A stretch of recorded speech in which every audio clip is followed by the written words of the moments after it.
আপনার লাইফে কিছু মানুষের লোকের সম্পর্ক থাকে, এটা লোকের রক্ত সম্পর্ক নাই, কিন্তু Allah has swear to Allah they are more better than our relative. You know why? যখন তুমি একটা প্রবলেমের মাঝে পড়বা না রে, তোমার রিলেটিভ ওগুলোরে ফোন দিয়া দেখিও, একটাও ফোন ধরতে নাই। আর কইব কি জানি ফোন দেখেও ধরতো না, কারণ কইব বলে যে আর কোন প্রবলেম হয় আমার উপরে খারাপ হইব, ফোন না ধরাটাও বেটার, অথবা টেকা চাইলিব মনে হয়, বুঝছেন?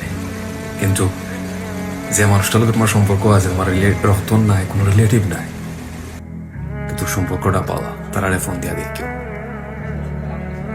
লোকালোক কইব ওয়াইট কর আমি আইরাম, চিন্তা করিস না, ব্যবস্থা হইব। দোয়া করি ইলা যে তোমাদের লাইফে কোনো মানুষ থেকে দেখো, আল্লাহ তারা নিয়ে খাইতে পাশে রাখতা।